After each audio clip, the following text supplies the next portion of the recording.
Hello बच्चों, तो आज आपके लिए एक ब्रेकिंग न्यूज है।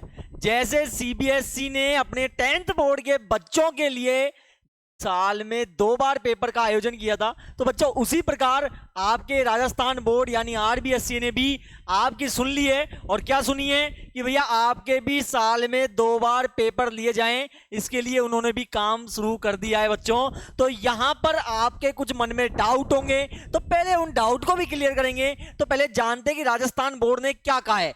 तो राजस्थान बोर्ड ने कहा है कि भाई सीबीएसई की तर्ज पर राजस्थान माध्यमिक शिक्षा बोर्ड यानी कि जो आपकी राजस्थान बोर्ड है दोस्तों, उसने क्या करा है कि 10वीं की 2 बोर्ड की परीक्षाएं कराने की तैयारी चालू कर दी भैया।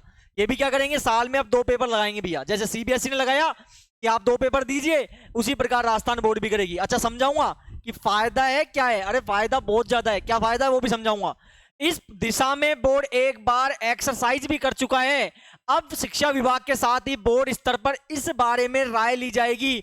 बता दें कि 2025 की बोर्ड परीक्षा 11 लाख से अधिक स्टूडेंट्स बैठे थे। मतलब जो अभी जो रिजल्ट आया है 10th बोर्ड का, उसमें अपने राजस्थान बोर्ड के कितने बच्चे थे? 11 लाख बच्चे थे, ये लिखा हुआ है। और आमतौर पर बोर्ड परीक्षाएं मार्च में होती है, हालांकि पिछले साल फरवरी में शुरू हो गई थी। अब दोस्तों, अब आपके मन में बहुत सारे डाउट्स हैं, उनको डाउट्स को क्लियर करते हैं। देखो, सबसे पहले ये जानिए कि नए एग्जाम पैटर्न यदि हुआ तो इनमें क्या क्या अहम बातें होंगी। तो देखो, पहली पॉइंट ध्यान दीजिए कि दूसरी परीक्षा यानी ऑप्शनल एग्जाम में छात्रों को साइंस, मैथमेटिक्स, सोशल साइंस और लैंग्वेज में से किसी 3 सब्जेक्ट में अपनी परफॉर्मेंस सुधारने की इजाजत दी जाएगी। कहने का मतलब क्या है कि आपके जैसे सीबीएसई में कहा गया कि भैया आप 2 पेपर दीजिए, 2 परीक्षाएं होंगी आपके। फर्स्ट एग्जाम हो जाएगा और सेकंड एग्जाम हो जाएगा। फर्स्ट एग्जाम की जो डेट दी गई बच्चों, वो दी गई थी 17 फरवरी से 6 मार्च के बीच में। और सेकंड जो एग्जाम होगा, जो दूसरा फेज होगा, उसका दिया गया है 5 से 20 मई के बीच में दिया गया है। तो इसी प्रकार यहां पर भी 2 परीक्षाएं आपकी की जाएंगी। यदि ये रूल लागू हुआ तो राजस्थान बोर्ड का काम शुरू हो चुका है। डेफिनेट है, कुछ ना कुछ तो आपका भी होने वाला है, भला आपका भी होगा। जैसे सीबीएसई ने अपने 10th के स्टूडेंट्स के लिए किया है, वैसे आपका भी फायदा होगा दोस्तों। तो यहां पर यही लिखा हुआ है। फिर क्या लिखा हुआ है, विंटर बाउंड स्कूलों, जैसे सर्दियों में बंद रहने वाले स्कूलों के छात्रों को दोनों परीक्षाओं में से किसी एक में बैठने की इजाजत होगी भाई। यानी या तो फर्स्ट फेज में बैठाइए या सेकंड फेज में बैठाइए। अब देखो फायदा क्या है ये समझिए। यदि आप फर्स्ट फेज है यानी पहला पेपर, यानी जो आपका लग रहा है, पहला फेज का जो पेपर लग रहा है उसे आप दे रहे हैं और आपके मार्क्स ठीक ठाक नहीं आते हैं, तो आप दूसरा फेज को दीजिए। पहला फेज जो होगा वो सबों के लिए कंपलसरी होगा भाई, यानी ये सबों के लिए अनिवार्य है कि ये देना पड़ेगा आपको। सेकंड फेज है, आपके ऊपर डिपेंड करेगा। आपको लग रहा है कि मेरा पेपर बिगड़ चुका है, तो भैया फिर पेपर दीजिए सभी, ठीक है ना। और क्या लिखा हुआ है, अगर कोई छात्र पहली परीक्षा में 3 या अधिक सब्जेक्ट में शामिल नहीं होता है तो उसे दूसरी परीक्षा में शामिल होने की अनुमति नहीं दी जाएगी। समझे? वो लाइन मैंने पहले समझाई थी आपको कि जो पहला फेज है ना दोस्तों, उस पहले फेज में आपको शामिल होना पड़ेगा हर ही पेपर में। यदि आप क्या करते हो कि 3 या अधिक सब्जेक्ट में शामिल नहीं होते हो पहले फेज में, तो आपको क्या कर दिया जाएगा, तो आपको दूसरी परीक्षा में शामिल नहीं किया जाएगा, ठीक है। और एक मन में एक डाउट हो रहा है कि सर सीबीएसई में सप्लीमेंट्री का, देखो सीबीएसई ने रूल लागू किया कि सप्लीमेंट्री कोई बच्चा नहीं होगा, यानी कहने का मतलब है सब बच्चे पास, सबों को मिठाई बटेगी भाई अब, ठीक है ना। तो ऐसे ही आपके राजस्थान बोर्ड भी करने वाला है, ठीक है ना।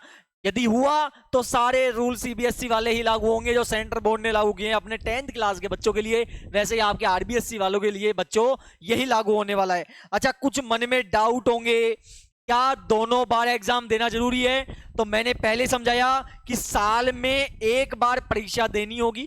जहां तक आपका यही रहेगा कि फर्स्ट फेज वाला है ये अनिवार्य होगा, ये आपको देना ही पड़ेगा। सेकंड वाला फेज आपकी चॉइस पर है, आपको लग रहा है मेरा पेपर बिगड़ा है फर्स्ट फेज में, तो फिर सेकंड वाला चूज करना पड़ेगा आपको, ठीक है बच्चों।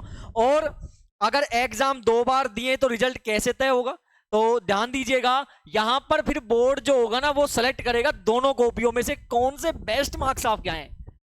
यानी कहने का मतलब है भाई कि अब तुम्हारे भी क्या होने वाले भाई, मिठाई बटने वाली। अब कैसे होगा कि आप 2 पेपर जो हैं आपके फर्स्ट और सेकंड, जो दोनों पेपर आप जब देंगे ना, तो उन दोनों में से कोई एक कॉपी सिलेक्ट होगी। जैसे मानिए आपके गणित में यहां पर मार्क्स आ रहे हैं आपके 80 में से जैसे 60 मार्क्स आए, और यहां पर दोस्तों आपके मैथ में आ गए 61 मार्क्स।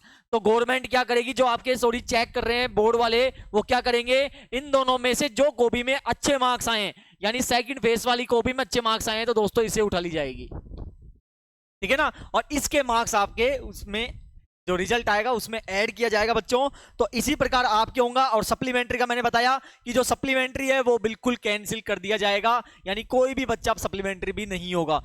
बहुत हजारों बच्चे सप्लीमेंट्री होते थे अपने राजस्थान बोर्ड में, हजारों बच्चे फेल भी होते थे, तो सब रूल चेंज होने वाला है बच्चों, ठीक है। और जो प्रैक्टिकल एग्जाम है, देखो ये चीजें आपकी है नहीं, प्रैक्टिकल आपके होते नहीं है ऐसा कोई, आपके 6 सब्जेक्ट्स होती है, वो सीबीएसई में पैटर्न चलता है। तो बच्चों मैं समझता हूं कि आपको कुछ ना कुछ समझ बैठ ही गया, और समझ गया पूरा ही समझ बैठ गया। तो ये थोड़ा और वेट कीजिए, अभी राजस्थान बोर्ड का और थोड़ी न्यूज आने दीजिए, आती है जैसे ही मैं आपको समझाऊंगा और वीडियोस अपलोड कर दूंगा आपके चैनल पर। तो आपको क्या करना है, चैनल पर बने रहने के लिए सब्सक्राइब जरूर कर लेना, वीडियो को लाइक कर लेना और शेयर करना, दोस्तों को बताना भाई ये न्यूज मिल चुकी है, मिठाई बांट दीजिए घर में, ठीक है। बहुत बहुत धन्यवाद।